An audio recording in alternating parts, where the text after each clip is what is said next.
नमस्कार। EPS 95 pension धारकों का स्वागत करते हैं एक बार फिर से हमारे इस यूट्यूब चैनल पर। दोस्तों, पेंशन धारकों के लिए इस समय की एक बहुत ही बड़ी महत्वपूर्ण खबर निकल कर आ चुकी है।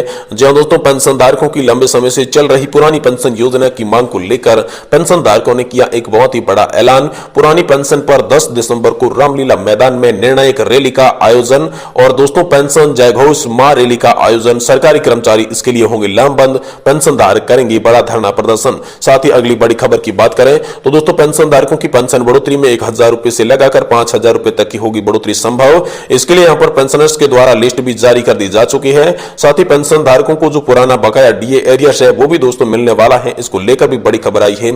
साथ ही पेंशन धारकों के लिए लाइफ सर्टिफिकेट को लेकर बड़ी खबर है और अब 2006 के बाद वाले पेंशन धारकों को भी खुश होने की यहां पर आवश्यकता पड़ गई है, खुश होने की जरूरत है। उनके लिए एक बड़ी खुशखबरी हाई कोर्ट की तरफ से जारी कर दी जा चुकी है। तो दोस्तों एक एक करके हम सभी खबरों को विस्तार से जानेंगे, इसलिए आपसे निवेदन रहेगा कि आप इस वीडियो को लास्ट तक देखें। इससे पहले अगर चैनल पर नए हैं, चैनल पर पहली बार विजिट किया है, वीडियो को पहली बार देख रहे हैं तो दोस्तों इस वीडियो को लाइक करने के साथ साथ चैनल को सब्सक्राइब करके घंटे को ऑल पे जरूर दबाएं ताकि हमेशा पेंशन से जुड़ी बड़ी खबरें आपको सबसे पहले देखने को मिल सके। तो दोस्तों चलिए पहले जानते हैं कि पेंशन धारकों के लिए आज क्या बड़ी खुशखबरियां निकल कर आई, जिसके बाद हम बात करेंगे पुरानी पेंशन पर क्या 10 दिसंबर को होने वाला है, क्या बड़ी रैली और कहां पर क्या फैसला किया जाएगा। तो सबसे पहले चलिए खुशखबरी की ओर चलते हैं। देखिए दोस्तों, पेंशन धारकों के लिए पेंशन बढ़ोतरी को लेकर एक खुशखबरी आई है, जिसमें दोस्तों 1000 रुपए से लगाकर 5000 रुपए तक की पेंशन बढ़ोतरी 3 भागों में आप सभी के लिए की जाएगी।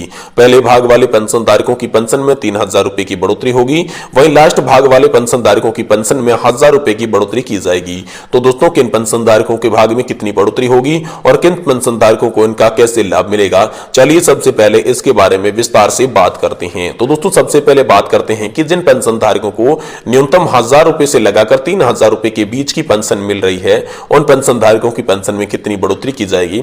तो दोस्तों केंद्र सरकार के द्वारा जारी एक लिस्ट के आधार पर बात करें तो दोस्तों इसमें आप सभी को जो 1000 रुपए से लगाकर 3000 रुपए की पेंशन पा रही हैं, उन सभी पेंशन धारकों की पेंशन में 3000 रुपए की बढ़ोतरी की जाएगी और उनकी पेंशन जो है न्यूनतम पेंशन 5000 रुपए निश्चित की जाएगी। इसको लेकर बड़ी खबर है, यानी कि सरकार का यह मानना है कि सभी पेंशन धारकों को न्यूनतम 5000 रुपए की पेंशन प्रोवाइड करवाई जाए। इसके लिए सरकार ने यह बड़ा कदम उठाया है और आप सभी के लिए पहली लिस्ट के आधार पर जो है 3000 रुपए की पेंशन बढ़ोतरी का ऐलान कर दिया जा चुका है। वहीं जिन पेंशन धारकों को हाल फिलहाल में 5000 रुपए के आसपास की पेंशन मिल रही है, तो उन पेंशन धारकों की पेंशन में यहां पर 2000 के आसपास का इजाफा कर दिया जाएगा, जिससे उन्हें भी काफी सारी राहत मिलने वाली है और उनकी पेंशन जो है 7000 के आसपास भी हो सकती है या फिर इससे भी ज्यादा की पेंशन यहां पर बन सकती है। इसको लेकर सरकार ने आदेश जारी किया है। वही बात करें अंतिम और तीसरे चरण की पेंशन बढ़ोतरी की, तो दोस्तों जिन भी पेंशन धारकों को 7000 या फिर 7500 से ज्यादा की पेंशन मिल रही है, उनकी पेंशन में यहां पर सरकार के द्वारा 1000 रुपए या फिर 1500 रुपए की बढ़ोतरी की जाएगी। क्योंकि 1000 से 1500 की बढ़ोतरी का ये जो आंकड़ा है, ये सरकार ने साफ कर दिया है कि जिन पेंशन धारकों को यहां पर 7500 या फिर इससे अधिक की पेंशन मिल रही है, उनकी पेंशन में 1000 रुपए या फिर 1500 रुपए की बढ़ोतरी की जाएगी, जिससे यहां पर तकरीबन 9000 या फिर 10000 रुपए तक की पेंशन धारकों के साथ पेंशन मिलेगी। और दोस्तों केंद्र सरकार का यह कदम सभी पेंशन धारकों को समान रूप से पेंशन देने का कदम साबित होने जा रहा है, क्योंकि यहां पर सबसे कम जिन्हें भी पेंशन धारकों को पेंशन मिल रही थी, उनकी पेंशन में ज्यादा इजाफा किया जाएगा और जिनको खासी ठीक ठाक पेंशन मिल रही थी, उनकी पेंशन में कम इजाफा किया जाएगा। लेकिन यहां पर सभी वर्गों को खुश किया जाएगा और साथ ही में आप सभी को पेंशन बढ़ोतरी का लाभ भी सरकार के द्वारा दिया जाएगा। ऐसी पेंशन बढ़ोतरी को लेकर आप सभी के लिए लिस्ट भी सामने आ चुकी है, जो कि पेंशन धारकों ने मांग की थी इसके लिए कि लिस्ट जारी किया जाए। तो लिस्ट भी सरकार ने जारी कर दी है, लेकिन आप सभी के लिए लागू कब से होने जा रहा है, इसका अभी तक आधिकारिक तौर पर कोई ऐलान नहीं हुआ है। लेकिन यह दावा जो है ये मीडिया खबरों के मुताबिक किया जा रहा है, जो कि हम आपको बता रहे हैं। वही पेंशन धारकों के लिए एक और बहुत बड़ी खबर है, जो कि उनके बकाया पड़े 18 महीने के डीए एरियर को लेकर है। तो चलिए हम बकाया पड़े डीए एरियर को लेकर क्या बड़ी खबर है इसके बारे में बात करते हैं। देखिए दोस्तों, इन चुनावी सीजन्स को लेते हुए यहां पर आप सभी के लिए केंद्र सरकार बड़ा ऐलान करने जा रही है, जो कि लगातार कर्मचारी मांग कर रहे थे कि 18 महीने से बकाया पड़ा डीए एरियर हमें मिलना चाहिए। तो डीए एरियर के साथ आप सभी के फिटमैन फैक्ट को लेकर भी एक बहुत ही बड़ी यहां पर खुशखबरी देखने को मिल रही है, क्योंकि कोरोना काल के दौरान फ्रीज किया गया 18 महीने के डीए एरियर के साथ फिटमैन फैक्ट भी अब कर्मचारियों का जो रोका गया था वो दिया जाएगा और उन्हें भी लाभ मिला जाएगा। एक निर्णायक रिपोर्ट के मुताबिक यह पता चला है कि यहाँ पर जो 18 माह का बकाया डीए एरियर है, ये किसी उच्च श्रेणी के पेंशन धारक की बात करें तो कुल मिलाकर उनका जो डीए है वो दोस्तों 2,18,000 रुपए तक की राशि प्रदान करता है। यानी कि किसी उच्च श्रेणी के एक पेंशन धारक को आप मान लीजिए कि 2 लाख रुपए तक का डीए एरियर बकाया है, तो यहाँ पर तकरीबन कोरोना काल के दौरान यहाँ पर आंकड़ा सरकार का इस तरह का बताया जा रहा है कि 34 करोड़ से भी अधिक का जो यहाँ पर डीए एरियर है वो सरकार ने उन दोनों के साथ पैसा बचा लिया था, जो कि कोरोना काल संकट स्थिति में यहाँ पर वैक्सीन में लगा था या फिर सरकार ने अन्य किसी तरीके से इसका यूज किया, लेकिन सरकार ने उस दौरान फंड की कमी है इस तरीके का बताकर 18 माह का डीए एरियर फ्रीज कर दिया था। तो एक बार फिर से कर्मचारियों की मांग आई, पेंशन धारकों की मांग है कि अब सरकार हमें बकाया डीए एरियर का ट्रांसफर करके हमें सौगात दे। तो सरकार ने यह बड़ा ऐलान किया है कि अब आपके खातों में डीए एरियर की 3 किस्तें आने वाली है, जो कि एक माह के अंतराल में भेजी जाएगी। ऐसा भी यहां पर आप सभी के लिए सामने आया है। वहीं लाइफ सर्टिफिकेट को लेकर बात करें तो दोस्तों आप सभी के लिए नवंबर के माह के अंत तक आप सभी को साल में एक बार यहां पर जो है लाइफ सर्टिफिकेट जमा करवाना होता है।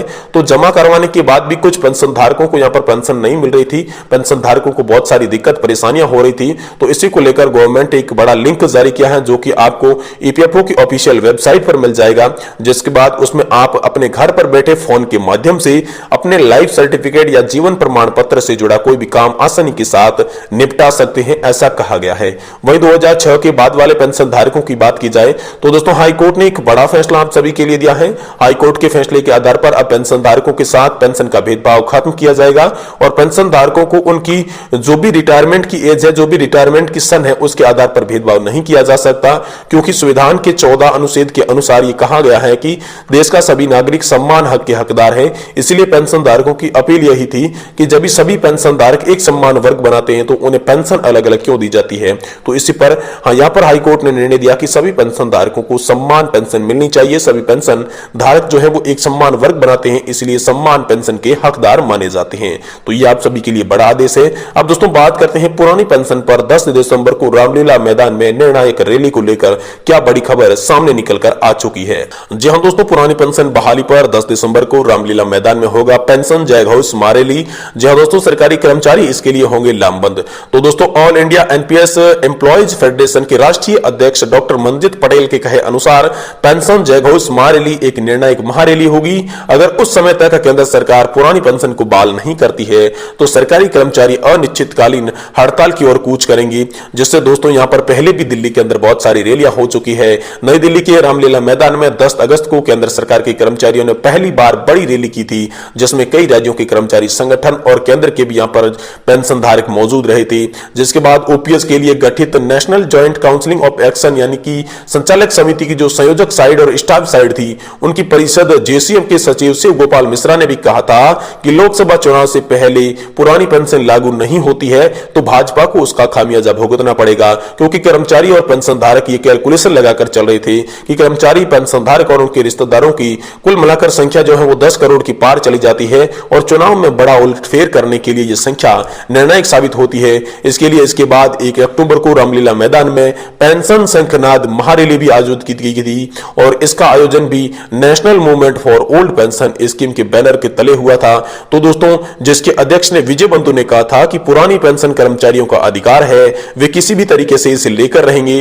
तो दोस्तों दोनों रैलियों में केंद्र और राज्य सरकारों के जो लाखों कर्मचारी थे उन्होंने भाग लिया था और साथ ही में यह कहा दिया गया था कि सरकार अगर 2024 के चुनाव से पहले कर्मचारियों के लिए कुछ बड़ी खुशखबरी या फिर कर्मचारियों की मांगों को मंजूर नहीं करती है तो कर्मचारी फिर से एक बार यहां पर अनिश्चितकालीन हड़ताल पर भी जा सकते हैं और इसी अनिश्चितकालीन हड़ताल की घोषणा करने के लिए पुरानी पेंशन को लेकर 10 दिसंबर को रामलीला मैदान के अंदर निर्णायक महारैली की जाएगी। अगर महारैली की मांगें मंजूर कर दी जाती है तो यह आंदोलन शांत हो जाएगा, लेकिन अगर मांगों में कोई भी यहां पर दिलचस्पी नहीं दिखाई देती है, मांगें मंजूर नहीं होती है, तो दोस्तों पेंशन धारक जो है वो अनिश्चितकालीन हड़ताल पर चले जाएंगे। इसकी भी घोषणा यहां पर रामलीला मैदान से होने वाली है। तो दोस्तों देखते हैं